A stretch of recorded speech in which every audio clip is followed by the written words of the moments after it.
Good morning, good afternoon, and good evening. My name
Yeah, I think there's some network issue on George's end. Let me just check with him.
Well, this is funny because I was expecting the issue from Brandon's end, but there's some issue on George's end. So please give us a few seconds while we get started. No, yeah, no problem. No problem. We'll wait.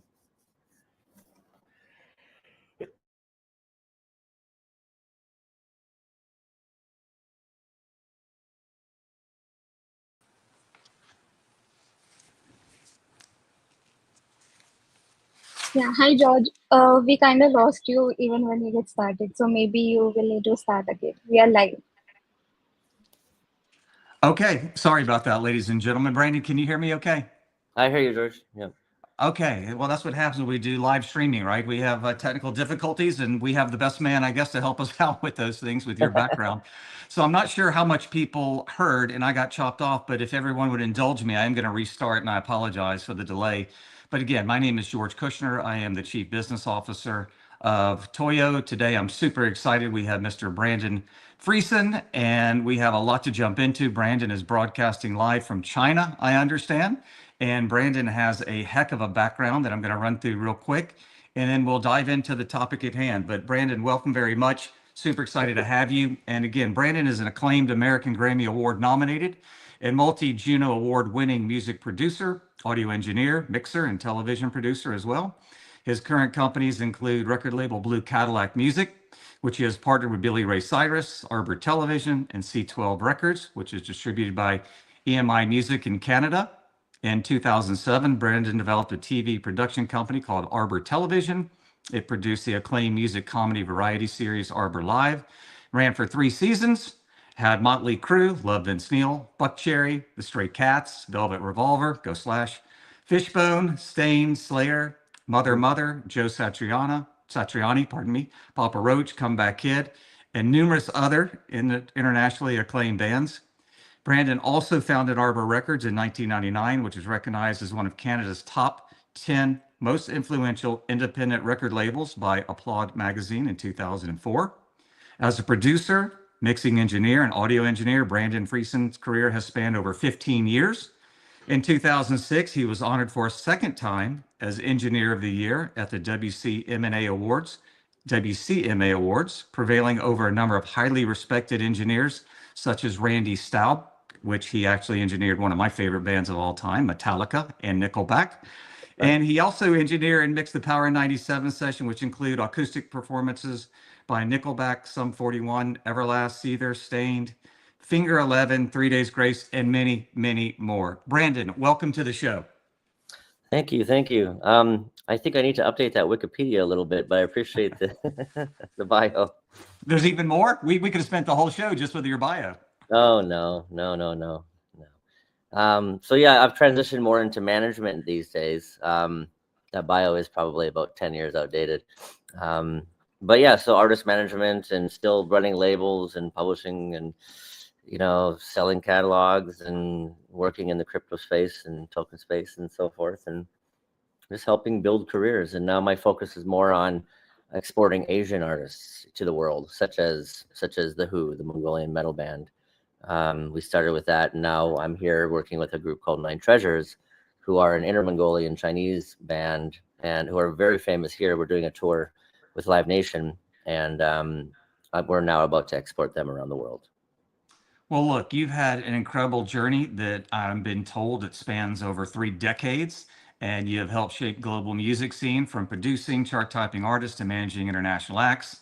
And we would love to learn more about how that journey began and it evolved, and what, if any, moments truly stand out as turning points for you. Oh, wow. That's really, yeah.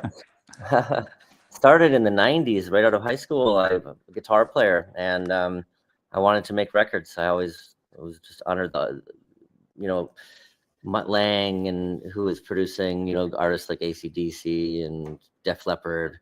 I would try to read up on these guys as much as I could because I was recording my own bands, and then I just wanted to learn the art of producing and recording. And at that time, the digital era was just beginning. I started in '92 with analog tape, and in '96 I got a thing called Session 8, which was made by a company called DigiDesign, and that was the very first version of Pro Tools. And then DigiDesign from Session 8 created Pro Tools. And right from the start, I just, you know, there's always a competition between analog and digital fidelity. And for me, I just love the editability of digital. And of course, now fast forward 25 years, 30, almost 30 years now, electronic music is just a monster in the space. And, you know, music created with computers, you know, it's funny. There's an old clip of Jim Morrison, you know, back in 1969, and they asked him, what do you think the future of music is? And he says, I think people are going to be making music with machines. Well, and there you go. Right. For those audience members that are a little bit too young and might not know that reference, Jim Morrison was just a little bit of a famous lead singer of a band, American rock band called The Doors, and one of my favorites of all time. So it is amazing how you have certain really geniuses in industries that just have the future vision of where things are going. And I think that transcends almost all industries, from tech to music to what have you. But for him to make that call, you're talking 60 years ago, that's pretty impressive. Very impressive. Actually, Robbie Krieger is a client of mine, the guitar player, and he is on stage tonight at the Greek Theater in LA doing the 60th anniversary of The Doors. And he has wow. Derek from Sum 41 is joining him, and Perry from Perry Farrell is joining him. He's got the whole slew of people coming to support him. So in this long storied, historic, and incredibly accomplished career, was there any one moment or maybe a couple that really kind of stood out as turning points? I don't know, whether going from vinyl to tape or tape to MP3 or maybe now where we are today, but anything in that world that really... Well, unfortunately, I owned a record company, a pretty large one, actually, that Arbor Records company that you had referenced. And it was awarded. It started in Canada, and then it became a global company with offices in England and America.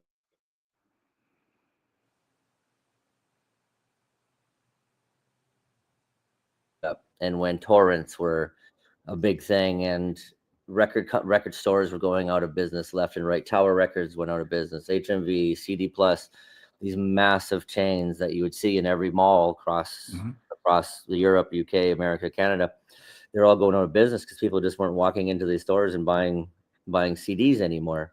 So I went through that era of transitioning from cassettes to CDs. Vinyl was always kind of there. It was always this, like, vinyl will never go away. Vinyl, by the way, has a resurgence. So vinyl is kind of like a piece of art you stick on the wall. It's a physical piece of art that you want to have. And ironically, I remember in the 90s, I had a monster record collection that I inherited from my stepfather.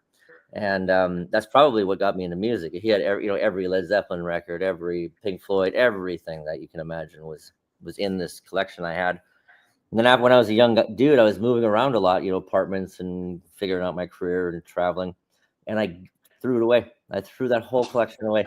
And I'd walk to record stores and I would be like, I was like, well, can I sell it? Can I get what? They didn't even want it. They're like, no, these things are worth $1 a piece. Well, now, 30 years later, there was $60 a piece, So vinyl will always be a collection item.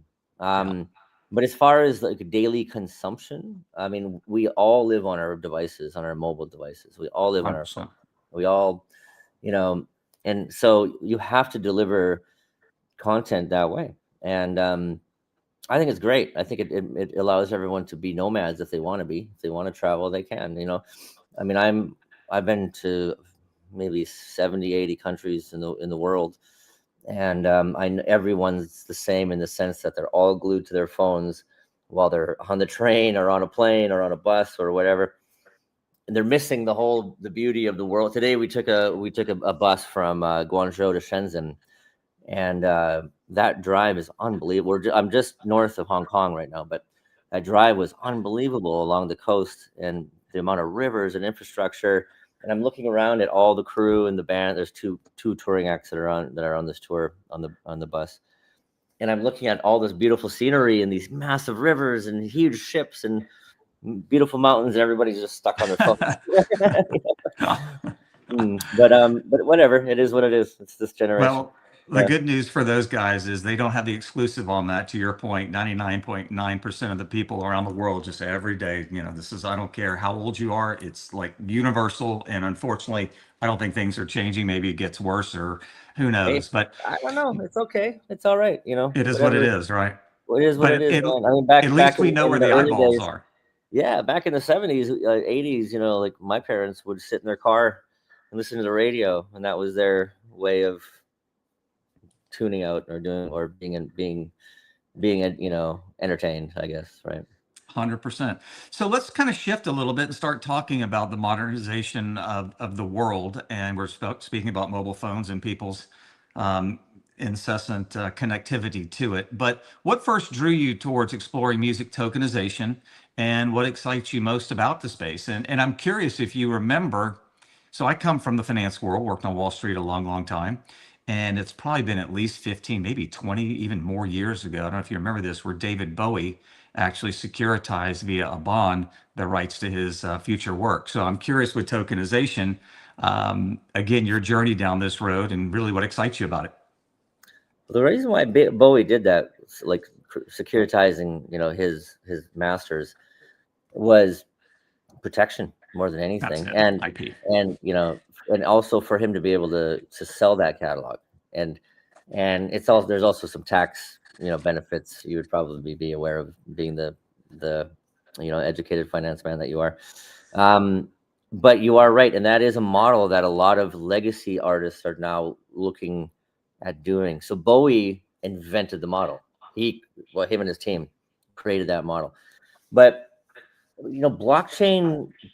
The blockchain has really come a long way. Like there were some early cool artists that understood blockchain and were trying to implement it, but people just didn't know how to consume it at the time. And this was about 10 years ago maybe.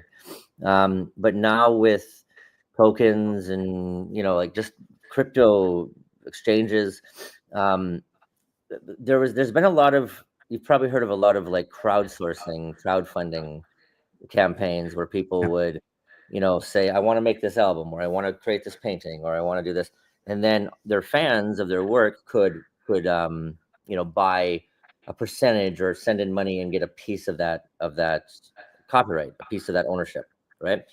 Whereas I think this tokenized model, and the one that Toyow is doing in particular, their model, I think it allows diversibility, because you still have to play in the markets. You still have to make those songs available to, on platforms. You still have to do that right now. You still have to make it available on Spotify and Apple and, all the NetEase here and Tencent and whatever, YouTube.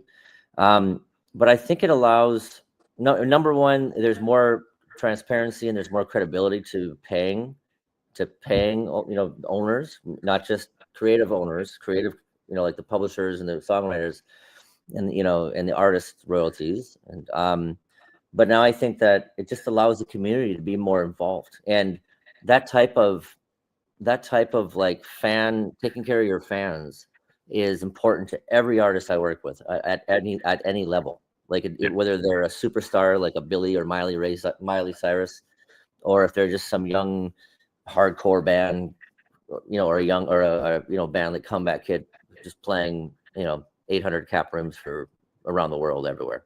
It's important they take care of their fans. And and the way that everyone's always done that is like merch bundles, like soft merch, meaning t-shirts and hoodies and token keychains, whatever, and then obviously vinyl, CD, things they can sell at the merch table. This allows a global merch table, is what it really does. It's a way to really just allow all your fans to participate in what you're doing, financially as well. It's kind of a simple model in the fact that without fans, artists aren't artists. They don't really, they need them to thrive and survive and become famous and do all the things they want.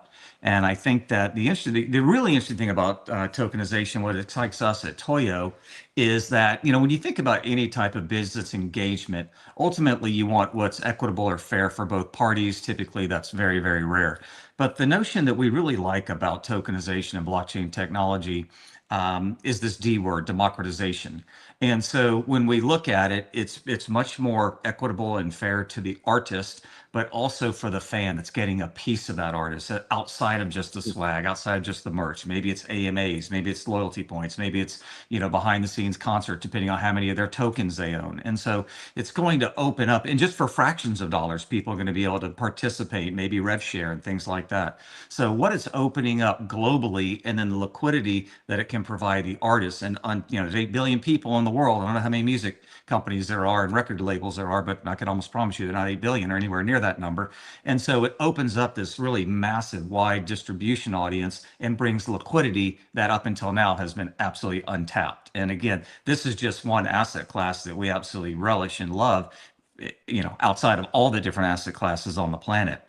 And so we're changing gears a little bit here. So when you think about the shift in the music industry, we spoke about this a little bit. The music industry went from physical albums, and correct me if my history is wrong. So we went from physical albums to probably tapes, and then I think went to CD, and then probably MP3. Hold on. You missed 8-track. Do you remember 8-track? Oh, 8-tracks. Yes, absolutely. Yeah. Absolutely. So vinyl has always kind of been there. It started with wax cylinders back. Yeah. Edison had the first record company because he created the gramophone, and he had to have content available to record onto and play it back. So he had the very first record company, Edison. And of course, EMI, which has now been sold to Universal Sony, but EMI was then the next one. And, they were around for 110 years before they got sold off. But so wax cylinders, vinyl, 8-track, cassette tapes. Yeah, and then CD. Mm-hmm. Now you're in the digital world. And once you go into CDs, things are digitized. They're no longer waveforms, analog waveforms. They're now zeros and ones. They're now digital. So CDs, then people would rip them, create MP3s. Once that laptops and phones became, you had a little CD-ROM in your tower, your computer at home, and you could extract audio, you could extract video, you do what you want with it. And then the internet became faster, after dial-up was done. So really all of these evolutions happened because this industry, enabled this industry, and it just continued to feed off each other. So now that Wi-Fi is streaming and the internet is faster and modems are faster, you know, and they're just going to keep getting faster. I mean, with Starlink and everything else, that all the infrastructure that everybody's racing to build. Yeah, so MP3. So, and of course, you know, WAV files or MPEG, you know, MPEG files. Those are like the higher, larger files that we use in the audio world. So when we upload stuff to DSPs, those are in a WAV file format. An MP3 is basically just a compressed version of that WAV file. Gotcha. Yeah. And so when we look at the shift and moving on to blockchain, how do you see this impacting value as far as it flows back to the artists? Well, like rewarding your fans, like loyalty program, like all of that stuff. There have been so many attempts. In fact, I even had for a short while created a software company called InCrowd, and it was meant to do that because a lot of artists or labels or celebrities, they rely on fan-driven social sites, right? And what they try to do to incentivize those fans is they give them stuff. They're like, give you early access to, or you can come have a free VIP to meet me when I'm in your town, or you can have a t-shirt. Well, that's all cool, but they're all giving away the same stuff. And it's all kind of like, to me, I wanted to create more and create a loyalty program with that company where it's almost like airline points, like air miles. You know what I mean? Where you the more you do, the more interaction you get, the more you actually, you know, are working to promote this artist or this music that you love, or this genre. Maybe you love all punk bands or all hardcore bands or whatever, pop artists, whatever. Like Taylor Swift actually has probably one of the best fan bases in the world. That's a good masterclass if you want to see how it's done. But yeah, so if she had a way, and I know she's working on it, and we should, you know, to reward her fans in a higher way, where they can get these loyalty programs, then use that as cash, use that to go and buy tickets or buy stuff or buy merch or discover other artists. You know, That's right. Every famous artist like Taylor Swift wants you to know about these other cool bands because they all help each other that way, right? So that is where tokenization is really going to take off, and the more it's available, the more accessible it becomes. Because right now, like even, you know, trading crypto coins, I mean, there's only X amount of exchanges, and there's only, you know, you have to be really savvy if you want to know about the ones that aren't the top, you know, like the Binance or the Coinbase or whatever the top 5 are that everyone knows. And I'll tell you, I got some friends that make a lot of money because they know how to buy those coins like on day one, you know, before they hit those exchanges. So I think accessibility is really the challenge ahead of us, is just making it available to everybody, you know. And I think that's all coming. You know, we speak about this all the time. It's extraordinary how still very, very early on we are in this entire industry. I mean, blockchain's been around for decades. Bitcoin's now been around for 16 years, almost a little bit over that in January of next year. But yet when we start talking about blockchain and the, you know, the known commodity that it is around the world, very few people. I think that every day it's growing, and certainly tokenization, we're at literally just the beginning of the dawning. I mean, we're talking about pioneer stage for what we're all building here. And again, going back to the equanimity of not just what it does to the artist, but the fan, there's never been anything like this ever. And so it's just going to change so many things in so many capacities. So if an artist actually came to you tomorrow, say they're watching this and they're coming to you and they say, look, they're questioning whether to tokenize their next release, what's the first thing you would tell them to consider? Well, I can't see any harm in it. I mean, the problem is so for the established artists, or excuse me, or the artists that are signed to record companies, those, again, you know, like in the era of early 2000s when Napster was showing up and all the labels knew how to do was sue them. And then Steve Jobs came out with the iPod, right? And you know that, and then Apple Music became the first platform where you could actually legally buy music. But it was a challenge for him because these record companies, they move very slow. It's lumbering how slow they move. When it comes to, you know, new technology, they all say they want it. They all say they want to embrace it, but these contracts don't always allow it. So we have to modernize these contracts. We have to modernize the thinking. And there's a lot of smart new record companies that are inside of big companies like Universal and Sony and Warner and BMG and etc. That get it, and they're going to force it through. So really, like for a young new artist, it's cool, but you need a fan base already to it's a good way to help develop your fan base as well, and having that extra those extra tools in your toolbox. But I think we just need to start educating record companies a little more on this, and get them to come along as well. Because once you do that, it's now you've got a lot of machines pushing in the right direction. That's right. We talk about a couple things here that I think are going to really drive broad and mass adoption. And one thing is certainly the regulatory clarity. Everybody wants to make sure that any token they're issuing or token they're participating in is legally okay in whatever jurisdiction they reside in. The U.S., thank goodness, is almost there. We passed something called the Genius Bill back a couple months ago, which really regulates stablecoins. We're halfway through something called the Clarity. Let me ask you some questions on this, because you're very knowledgeable in this, and I want to learn some things on this podcast. So what countries do you see as the ones the most challenged? Like, I know here in China, I have friends that do trading, right, crypto trading, but it's not easy for them, and there only a couple exchanges are available to them here.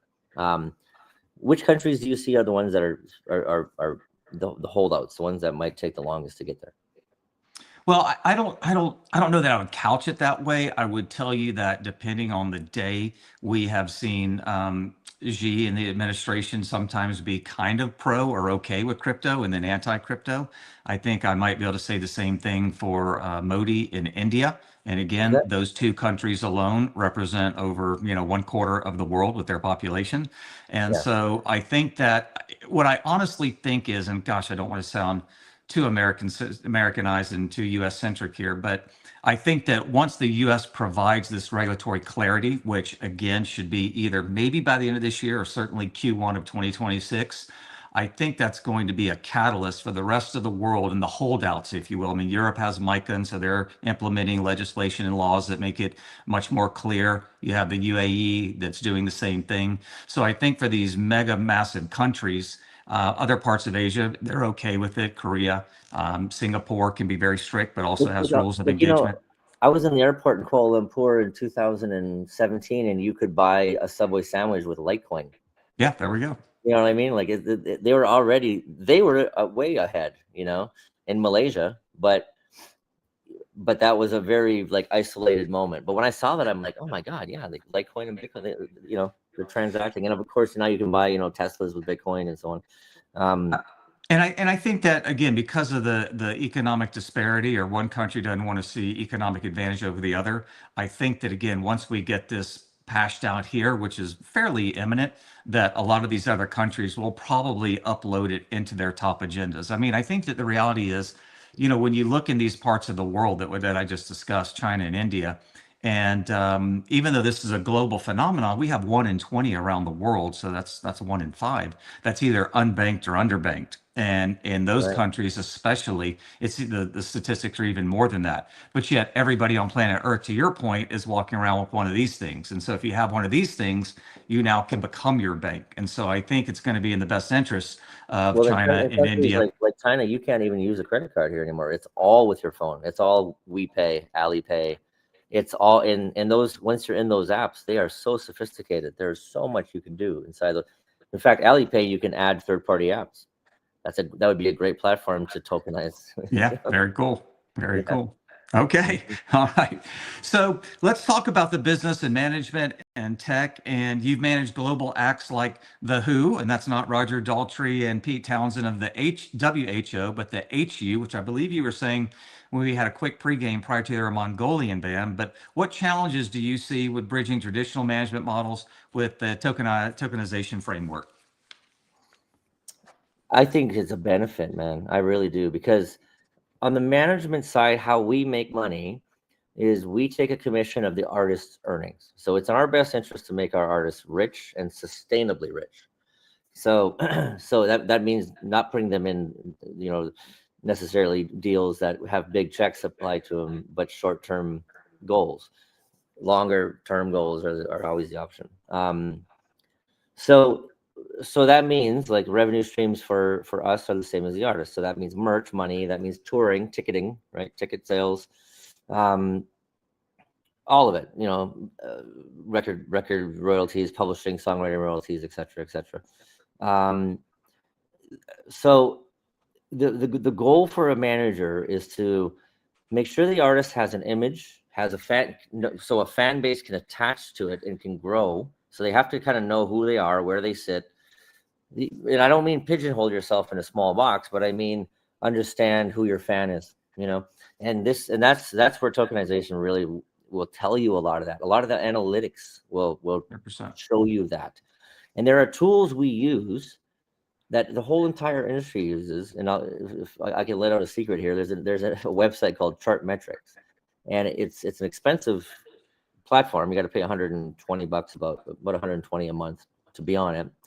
But every A&R person, every radio programmer, every promoter, you know, who's booking festivals or booking bands are on this site. And what that site does, every artist, it shows you know, their Instagram analytics. It shows everything, Facebook, all of it, YouTube, Spotify. It shows and it breaks it down. It really it's you know, like, you know, every by city, by age, by all of it. So it's really a great analytical tool. We use that tool so we can say, okay, we're you know, I don't want to. I can give you an example, but I don't want to give it out right now because we haven't put it on sale yet. There's an artist that's coming back that I'm a part of after 20 years, and we went on their Chartmetrics to see where are their fans still after 20 years, and we identified Washington D.C. and Philadelphia and New York and New Jersey, and we had real data based off of that website, and that's not the only one. There are other ones, so I'm not here to endorse that website, but that is, I'm just giving you an idea, like that. Those analytics are used every day by my industry and the entire entertainment industry and the movie industry as well. So tokenization will actually give artists and creators more insight like that, whereas that's kind of exclusive to industry people and you know, labels and management firms and booking agency firms and so on. So I see it as a great tool, and it's a great way for us to reward fans and to mobilize and organize fans as well. Very, very cool stuff. And I think, again, with blockchain technology, they'll also be able to see everything on chain in live time, who holds what, who's moving stuff, who's shifting. And I think all those analytics will be right there at their fingertips as well. It's going to be it's going to be interesting to see how that does affect, because this is art, right? And art is very passion driven. So as that happens, it's going to be interesting to see how that correlates with the art side of it. You know what I mean? Because it's almost like owning a Picasso painting, but you know, that's exclusive to one guy with a bunch of money or one museum with a huge budget, right? Now it's a community. Now it's like the whole city can own it. The whole village can own it, you know? Exactly right. That's exactly right. What role do labels and publishers play in this new ecosystem? Say that one more time. What role do labels and publishers play in this new ecosystem? Publishers are going to love it, because publishers always struggle to get paid, you know. Well, I shouldn't say that. I mean, there's systems in place where they do, but they're constantly, like, the way a publisher represents a songwriter, and they generally own a small piece or take a small percentage to go and collect all of the songwriting royalties that are due. And to give you an example, when a song is streamed on Spotify, you know, it's a 0.0001 penny, whatever, that goes to the master rights holder. The master rights is generally the record company. And back in the day with CDs, vinyl, whatever, you would be paying a mechanical royalty to the songwriters. The songwriters included the publishers. So on every $1 download, for example, back in the day when people would buy a $1 song on Apple or 99-cent song on Apple, 8 cents out of that $1 would go to the songwriters and their respective publishers, or they're self-published, right? So publishers will like the I guess the technicality of it, and just the the accountability of it. So that will help publishers. That'll lessen their expenses too, their operating capital, their operating expenses, you know. So it's good for that. Yeah, as far as labels, I mean, again, their model is market, own the masters, and you know, and labels, they don't always own 100%. Like those old deals where you hear about them owning all of the royalties, all of the income. That's not even really legal anymore. So that doesn't happen very often. Well, in some countries, there's still work for hire, which obviously, you know, Bollywood is famous for that. But it's becoming less and less, you know, with the organization of the streaming services, the DSPs. So I see it as a really good tool. It will actually reduce administration costs for these entities. We speak about a lot of different industries where people that are in operations or administrative roles, I think blockchain is it's certainly going to enhance, unfortunately, might potentially replace a lot of these roles just because of the sheer efficiency in record keeping and tracking and things of that nature. It's Yes. all out there on this immutable chain, which again is game changing. So how do you see platforms like ours here at Toyo bridging the gap between creators and investors? I think we need to have as many creators as possible, as much as the platform can sustain at the moment. That is, and once it becomes the hub in a norm, the next challenge will be staying ahead of the curve, because everyone's going to want to copy your model. So really, that's what it is. You know, let's get it in front of. And a lot of artists, like here's a misconception. A lot of people see blockchain or tokenization as a workaround for artists to be completely DIY, do it yourself. And that is never I don't support that. I think DIY is great if you want to be DIY, but I've seen the difference when you actually have a big company and a big machine and a bunch of really smart marketing people and you know, branding people at these record companies on your team. It changes the game. So we have to make it friendly to these record companies and these music companies, publishing companies, to be a part of this. You know, it can't just be, we don't need you because we have this. It has to always be conclusive, in my opinion. And I think when you look at, again, the capital position, you know, starting a record label, I have to presume, is not a cheap endeavor. It is an extraordinarily capital intensive, and to maintain that and to market and to do everything to get these artists found and up and running and known, and to have now you know, it's institutional type of money we're talking about, tens, if not hundreds of millions of dollars.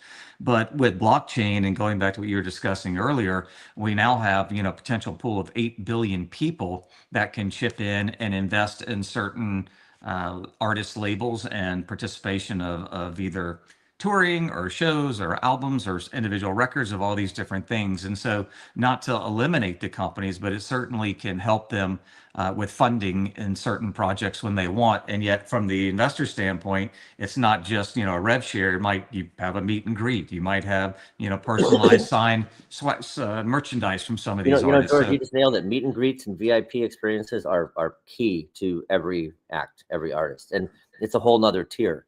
And if there's a way where we can incentivize fans to go and bring in new fans, and maybe give them those experiences because they're you know, loyalty programs, you know, allowed them that is a really great. These are great tools. These are things this industry needs that will create more harmony and create more. I just see it as such a progressive tool. It really is. And honestly, like these days, record companies aren't looking for unknown artists that have no socials.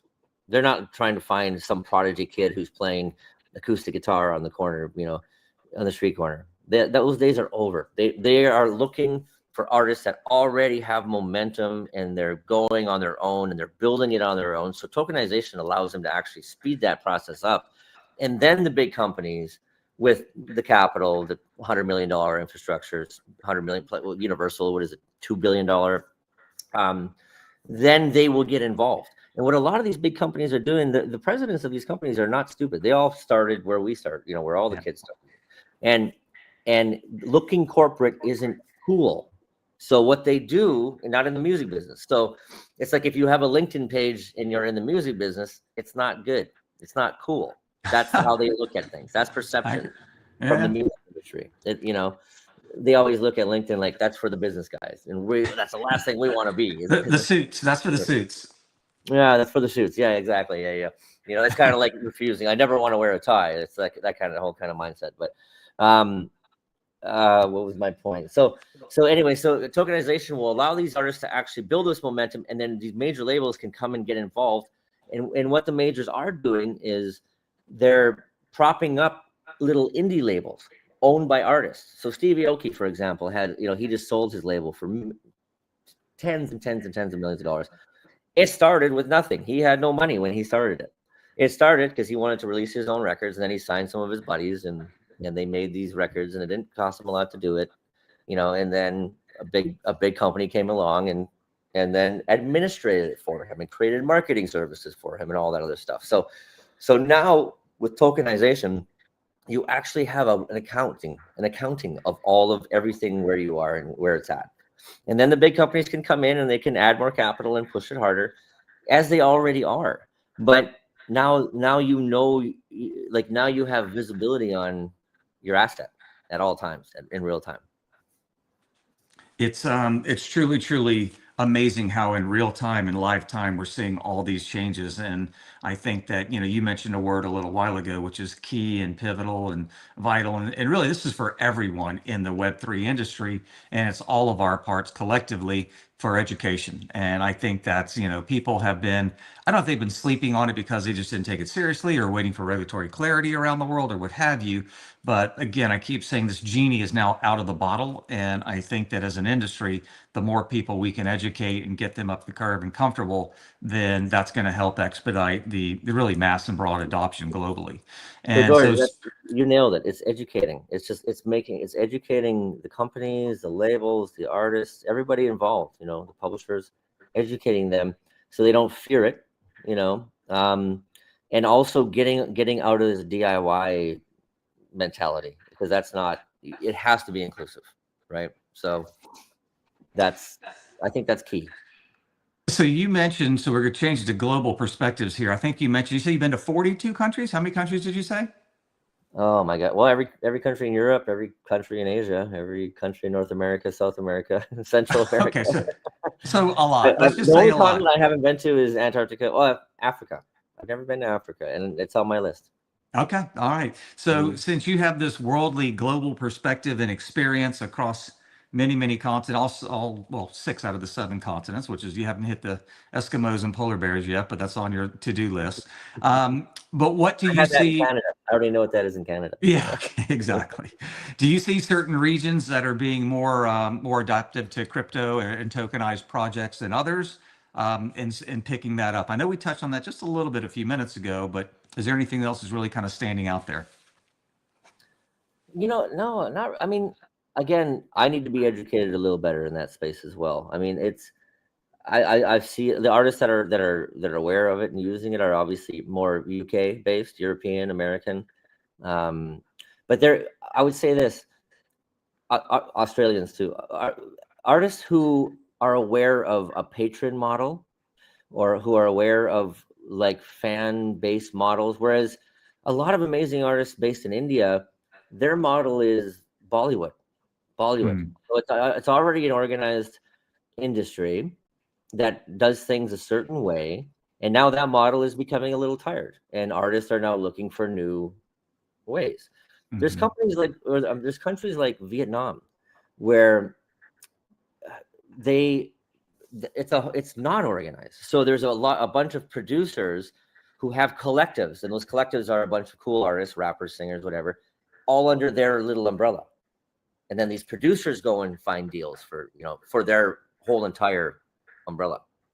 So that is ripe for the picking. That is an industry, that is a country where this can be turned on right now.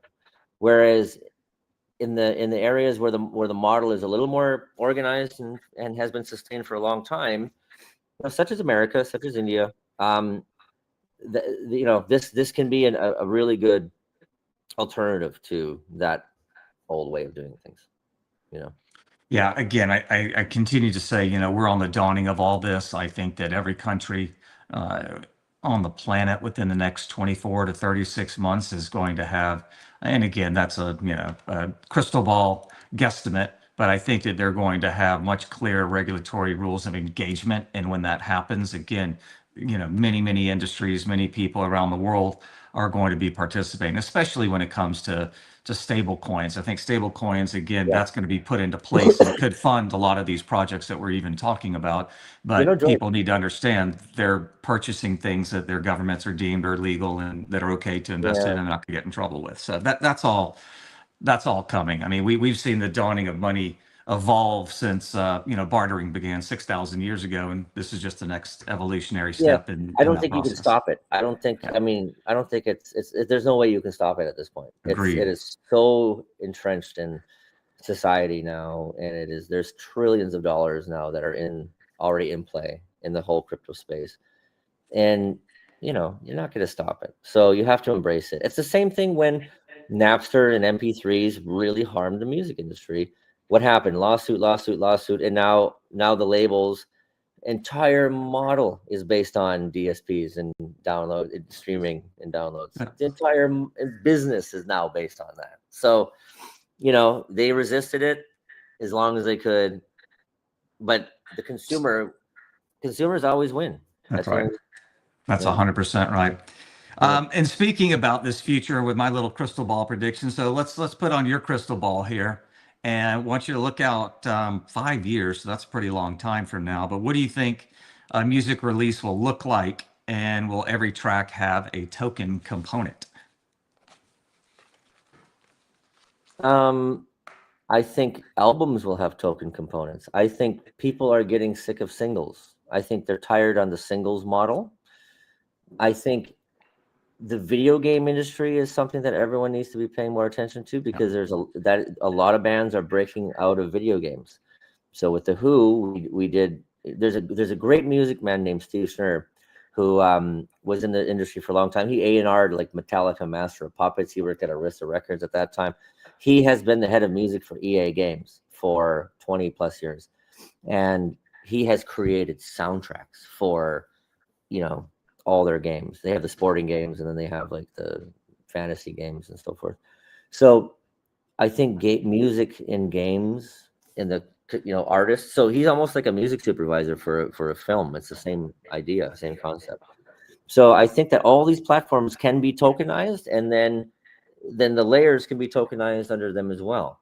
So I think that everything will become blockchain. I think every music release, every movie, every game, and then the components inside will become blockchain. It kind of already is. It just isn't. It's just messy at the moment. It needs to be organized better. That's one thing we talk about a lot. I think that one of the big deters outside of education is the user experience in Web3 in general is not the smoothest and easiest. I like to say it's still kind of chunky and clunky and cumbersome. Yeah. The three C's, I guess. But over time, just like everything else in tech, it starts off very maybe, again, not user friendly, but we adapt and adjust, and it becomes very, just like we did in with the dawning of the computer and the internet and all these things that weren't intuitive initially. But over time, you do it a few times and it becomes much easier to use, and people come into the industry and also try and make things a lot easier to use over time. You have to remember there's big companies like Live Nation that own Ticketmaster, Mhm. and they're constantly trying to integrate. So they have merch, they own merch companies, they own, it's a public traded company, Live Nation. So they're not just promoters, they're also real estate owners. They own venues, they manage venues. They would love this, to integrate it more. So when a new release comes out by an artist, whether it's a single or an album, obviously, if you look in Spotify right now, there's events, and in the events, there's tickets, so you can see where they're touring. If we can tokenize all of that easier and streamline all that easier, there you go.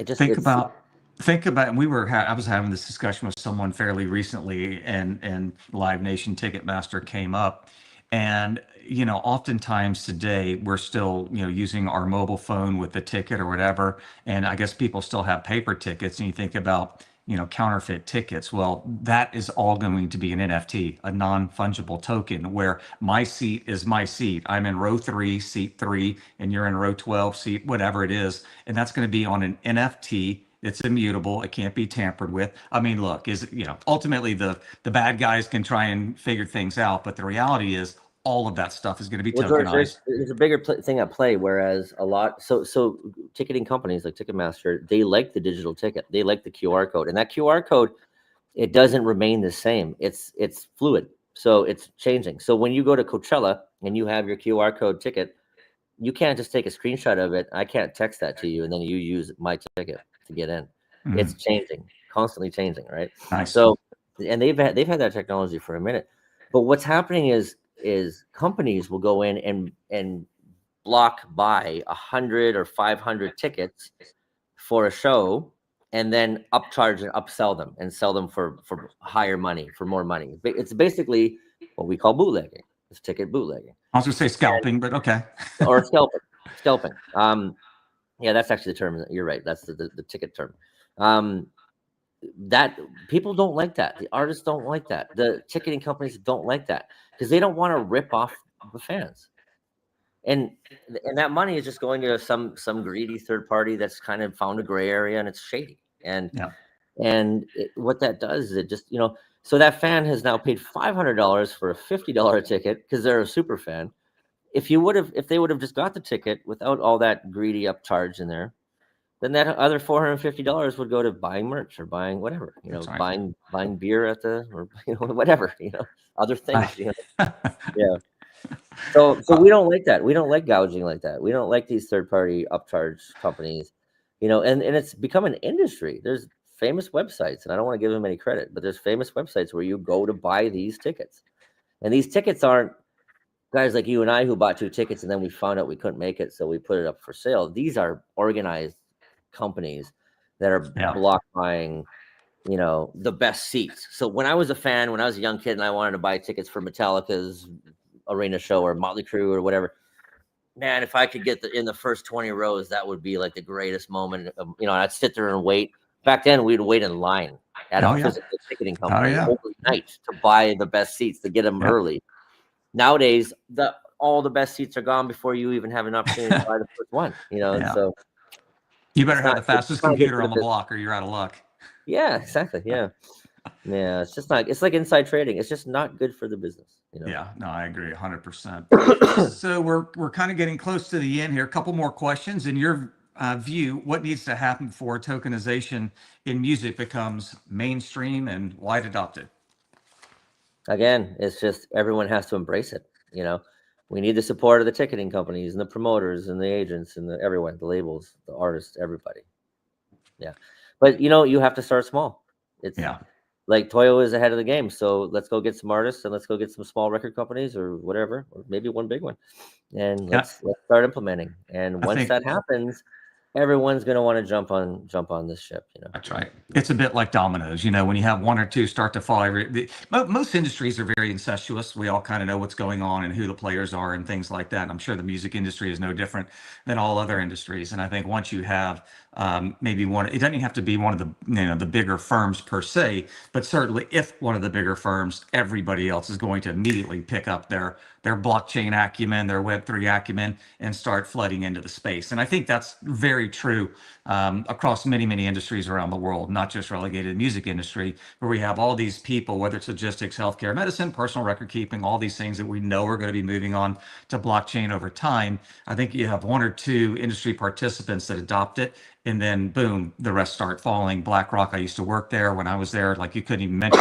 Bitcoin and crypto, and now they're trying to lead the charge, and you're starting to see other asset managers and banks globally around the world that are starting to embrace it. So much copyright catalog. They are one of the big purchasers of copyright catalog because they see this happening. They see this coming.